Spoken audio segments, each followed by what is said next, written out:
Okay, அடுத்து வந்து substituting variable values in program அப்படின்றது எப்படின்னு பார்க்கலாம்.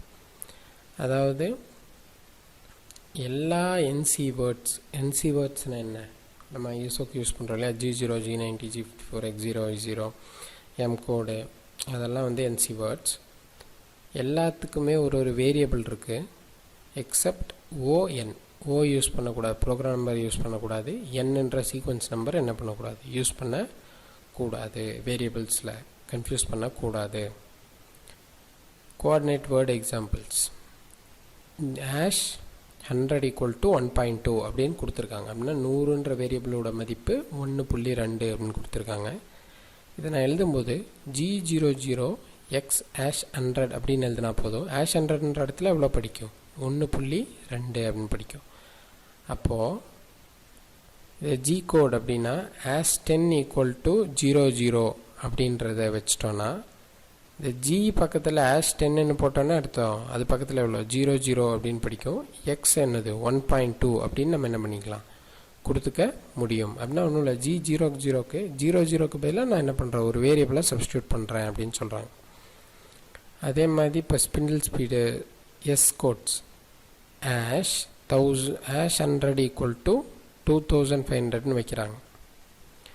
அப்போது M03 S #100ன்னு போட்டால் போதும். #100ல் நான் எவ்வளோ RPM கொடுக்குறேனோ அது வந்து இங்கே உட்காந்துரும்.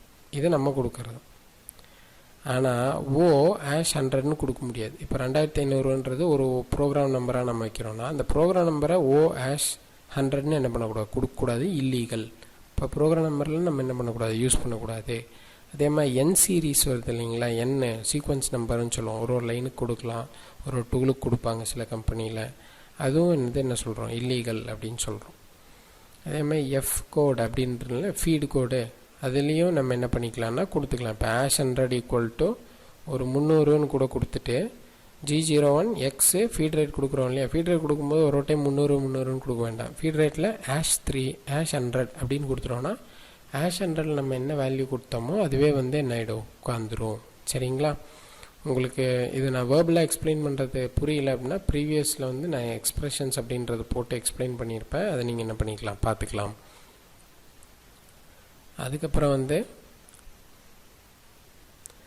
இந்த G கோட்ஸில் வந்து நீங்கள் வேரியபிள் யூஸ் பண்ணுறத தவிர்த்துக்கணும், மேக்ஸிமம் வேண்டாம். அது சரியாக வேலை செய்யணுன்னா அப்புறம் என்னென்னா அது பண்ணலாம், பட் ஆனால் அது எங்கேயாவது ஒரு இடத்துல மிஸ்டேக்ஸ் ஆயிரும். ஸோ அதனால் இந்த வேரியபிள் G கோடில் மோஸ்ட்லி ப்ரிஃபர் பண்ணாதீங்க. XY வேரியபிள்ஸு கால்குலேஷன்ஸ்க்கு நீங்கள் என்ன பண்ணிக்கோங்க, யூஸ் பண்ணிக்கோங்க. அதாவது எப்போ நீங்கள் ஒரு கோஆர்டினேட் வேல்யூக்கு பதிலாக ஒரு வேரியபிள்ஸை நீங்கள் போடுறீங்களோ NC கோட்லேயும், அதாவது அது எப்படி வேணால் வேலை செய்யலாம். ஒரு கண்டிஷனில் வந்து இப்போ ரெண்டுலேயுமே, இப்போ G கோட்லேயும் ஒரு வேரியபிளை கொடுத்து அதே வேரியபிளை ப்ரோக்ராமிங்கில் கொடுத்தீங்கன்னா நாளைக்கு ஏதாவது தப்பாக ஆக்சிடென்ட்ஸ் ஆகிறதுக்கான சான்சஸ் இருக்கும். அதனால் ஒரு வேரியபிள் ஒரு இதுக்கு மட்டும் கொடுங்க. கால்குலேஷனுக்கு யூஸ் பண்ணால் கூட பிரச்சனை வராது. இந்த மாதிரி கண்டிஷன்ஸ்க்கு மாற்றி G கோடுக்கும் யூஸ் பண்ணி கால்குலேஷன்ஸ்க்கும் யூஸ் பண்ணும்போது உங்களுக்கு இந்த பிரச்சனையும் வரலாம் அப்படின்னு சொல்கிறாங்க.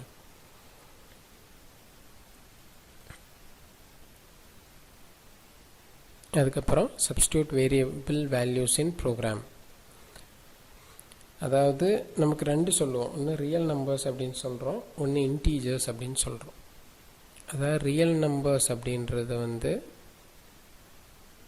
1.25, 0.3765, -10.258 அந்த மாதிரி டெசிமலுக்கு சுற்றி வர்றது வந்து ரியல் நம்பர்ஸ் அப்படின்னு சொல்கிறோம். இன்டீஜர்ஸ் அப்படின்றது ஹோல் நம்பர். ஹோல் நம்பர்னால் அது பாசிட்டிவில் தான் வரும். உங்களுக்கு எக்ஸாம்பிள் 2000, 2500, 3, 20, 30, 50, 100 பாயிண்ட்ஸில் வராது.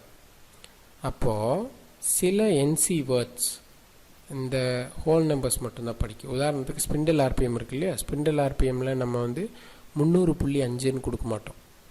M03 S1000னா 1000 RPMல தான் உங்களுக்கு என்ன ஆகும், அந்த இது வந்து டிஃபைன் ஆகிருக்கும். ஸோ அந்த மாதிரி என்ன சொல்கிறாங்கன்னா, அது எது எதுக்கு கொடுக்க முடியுமோ அது கொடுங்க அப்படின்னு சொல்கிறாங்க, பாயிண்ட்ஸ் இல்லாமல். இதுலேயே வந்து பாருங்கள், கீழேயே வந்திருக்கும் பாருங்கள். இங்கே என்ன சொல்கிறாங்கன்னா M05ன்றது அக்செப்டபிள், M05.5ன்றது என்னது நாட் அக்செப்டபிள். அது எதுக்கு ப்ரோ 0.5 நாட் 5 0.5 கொடுக்குறோன்னா சில ஆஷ் வேல்யூவில் போடும்போது என்ன பண்ணணும்னா 5.5 கொடுத்துருவோம். அதை வந்து எம்முக்கு பக்கத்தில் படிக்க வச்சோன்னா என்ன பண்ணாது, படிக்காதுன்னு சொல்கிறாங்க. இதில் பாருங்கள், இது நார்மல் ப்ரோக்ராம் எழுதுகிறோம். M03 S1001.5 அப்படின்னு கொடுத்தோன்னா இல்லீகல் ஸ்டேட்மெண்ட் அப்படின்னு வரும்.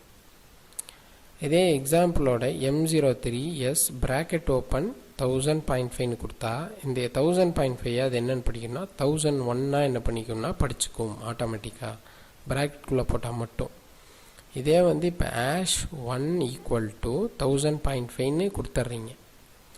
இது M03 ஸ்பிண்டில் ஆஷ் 1ன்னு கொடுத்தா இந்த 1000 ஆஷ் 1க்கு பதிலாக என்ன படிக்கும் 1000.5 படிச்சுட்டு அது ஆர்பிஎம் 1001 தான் எடுத்து ரன் ஆகும். அந்த 0.5ன்றதை நெக்லிஜிபிள் ஆக்கிடுவோம். புரியுதுங்களா? சரிங்களா? அது ஏன் அப்படி எடுத்துக்குது அப்படின்னா அது சில டைம் அதுவே ரவுண்ட் ஆஃப் பண்ணிக்கும். பாயிண்ட்ஸில் ஒரு வேல்யூஸை கூட்டி அதை என்ன பண்ணிக்கும், டெசிமல் பக்கத்தில் என்ன இருக்கோ அதை எடுத்துக்கும். சரிங்களா? அதுக்கப்புறம் இந்த வேரியபிள் வேல்யூஸை ப்ரோக்ராம் பண்ணுறோம் இல்லைங்களா, இதை பார்த்திங்கன்னா ஜி கோடில் மேக்ஸிமம் பயன்படுத்த வேண்டாம் அப்படின்னு இவங்களே என்ன பண்ணுறாங்கன்னா சொல்கிறாங்க ஃபனுக்கு. அது ஏதாவது ஒரு தவறுகள் என்ன பண்ணலாம் நடக்கலாம் அப்படின்றது சொல்லியிருக்காங்க. ஸோ அதனால் மேக்ஸிமம் அவாய்ட் பண்ணிக்கோ. கால்குலேஷன்ஸ்க்கு மட்டும் வேரியபிள்ஸ் யூஸ் பண்ணிக்கலாம். அப்புறம் வேரியபிள் தட் கண்டெய்ன்ஸ் நோ வேல்யூன்றதை நம்ம நெக்ஸ்ட் வீடியோவில் பார்ப்போம்.